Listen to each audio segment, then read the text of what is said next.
Hey everybody, it's Jason Blaha here, and I've had people ask me a couple different questions in the last week or so about how does extra body fat or gaining body fat too quickly, is there a point to where it can slow down muscle gains or it can impede your gaining of lean mass in some way? And I think those are really good questions, and that's something we do need to address and we do need to talk about, because we need to separate myth from reality on that, because there's a little bit of both mixed into there. So let me put on my +5 out of weaponsmithing, work on skilling up my crafting a little bit, and let's talk about this. Because the concerns for gaining extra body fat impeding muscle mass gains are usually either concerns about excessive conversion of testosterone into estrogen. That's one concern that people have. And then there's the insulin sensitivity and nutrient partitioning effect. Because if we take those away, obviously this is never a problem, because more food always equals more muscle mass. All right, that's a given. No one really debates that, because again, food itself is anabolic. Now, food's not as anabolic as a lot of drugs are, but food is anabolic, and the more you eat, the faster you gain muscle mass. Even fat, morbidly obese people oftentimes have a lot of muscle mass underneath that fat, even when they don't move a lot. They just tend to lose a lot of that muscle when they diet down like everyone else does.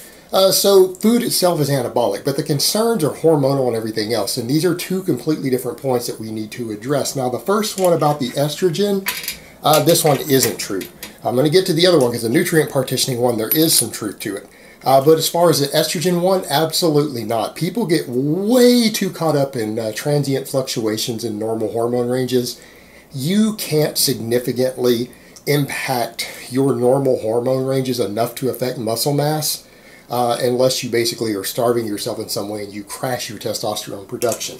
Minor changes in testosterone levels, like 10 or 20% changes up or down, have never been found in a single study to have any measurable effect on muscle mass. So people need to understand when they talk about this, it's because aromatase activity. Aromatase is the enzyme that converts testosterone to estrogen in men, women, cows, horses, mice, everything else.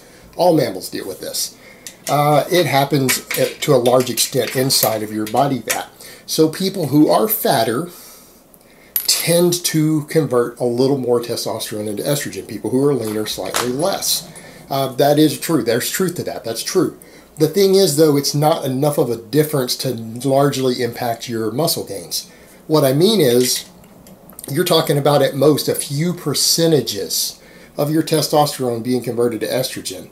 Well, estrogen is anabolic also. It's just not as anabolic as testosterone is. That's a point people forget.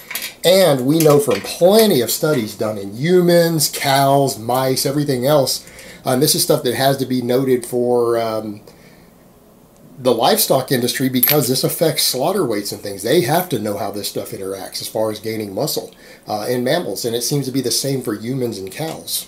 Not much difference there. They're a lot like us in some ways. But what they've noted is that estrogen causes a synergistic effect with testosterone. One of the reasons it's been noted that people on certain wet stacks, when they go into exogenous hormones, tend to gain a little more muscle mass sometimes.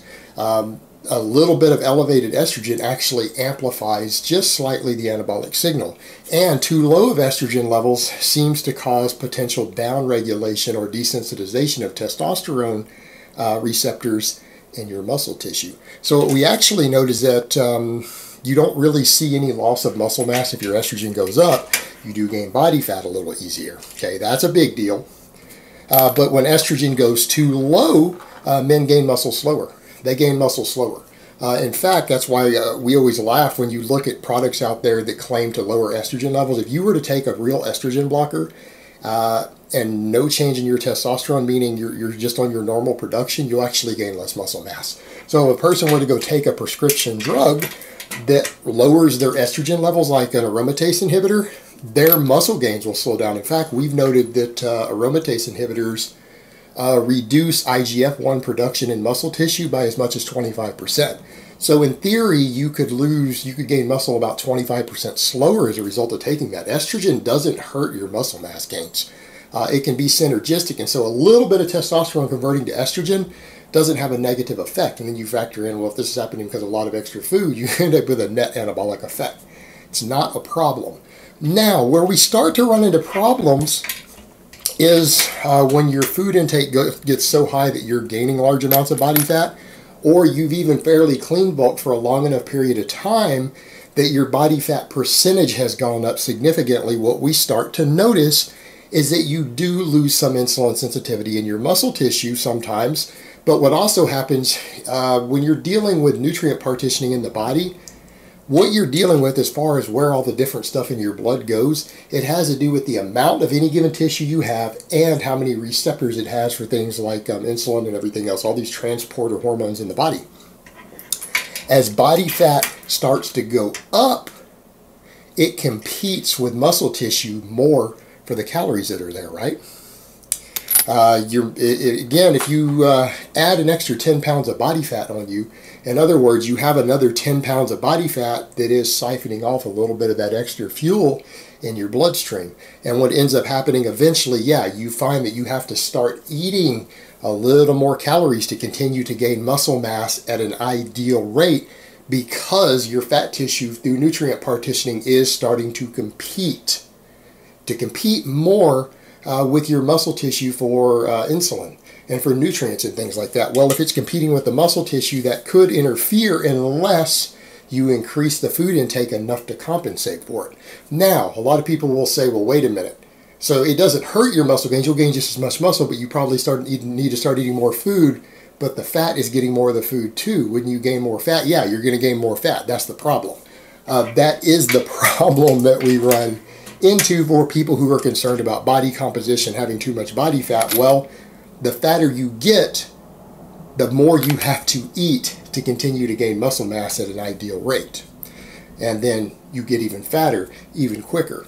All right, you reach a threshold very, very quickly to where your body fat gains, if you continue to bulk and get fatter and fatter, you reach a point to where your body fat gains will way outpace your muscle mass gains. And you're going to reach a threshold sometimes very quickly where you're gaining 3 or 4 pounds of fat, 5 pounds of fat for every pound of muscle that you're gaining. And so what could end up happening is, to gain 5 pounds of muscle, you end up gaining 25 pounds of body fat, which is like 3 gallons. This is obviously for people who are concerned with their overall body weight, strength to weight ratios, body composition. This is a problem. This is very problematic for anyone who cares about that stuff at this point. So that is a point to consider. It doesn't stop anyone who doesn't care about upper end body weight. You'll notice a lot of the world's strongest man competitors have bellies, they have guts. They have fairly high body fat percentages, but they're still stronger than the ripped guys. All right, they're still extremely strong. They're still carrying the most muscle mass. All right, they are. The body fat hasn't stopped them, but the problem is because they don't ever lean out, they have to keep feeding that body fat in order to keep feeding the muscle mass. And they reach a threshold to where they can very, very quickly reach unhealthy body weights, unhealthy body fats. There's a reason a lot of these strongman competitors aren't the healthiest guys in the world. They have amazing strength. Oftentimes they have amazing conditioning. A lot of these guys are extremely conditioned athletes. I mean, some of the heavy walking carries they do, they have a high cardiovascular capacity. They are very conditioned. But they carry a huge amount of body fat. A lot of them need to have CPAP machines. They have sleep apnea, all sorts of problems. So yeah, you can reach a threshold to where it not only is going to make you fatter, a lot easier, it's going to start harming your health very, very quickly. And that is definitely should be a concern for most people. I mean, I would agree, most of you out there lifting and everything, you probably do care about your health. This is, after all, a fitness channel. So the concern isn't that you're going to gain less muscle, because that actually isn't true. You can just outfeed that. You can out-eat that problem, that nutrient partitioning problem. The problem is that when you do so, you'll gain body fat even faster than you were gaining it before. And it's a never-ending cycle.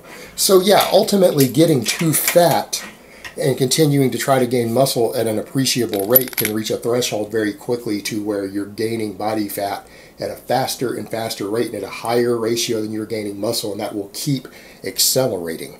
But it won't stop you from gaining the muscle. So it's kind of an enormous compromise there. So the reality is, most people, if they're concerned with body fat, they probably do not need to bulk beyond the body fat that they are comfortable being at long term. If they start reaching the threshold on that, it is probably time to scale their food back a little bit, time to do a little cardio. But the upside of that is people who are holding a little extra body fat can lose body fat slowly while still gaining a little bit of muscle mass and strength. All right, that is the upside of it, but it's going to be at a much, much slower pace than when they were bulking. But they can still gain. that is one upside of having extra body fat. You also have an energy reserve so that you can trim a little body fat down without losing. That's kind of what you guys have seen me doing lately. I'm actually down 13 pounds right now over about the last 7 to 8 weeks.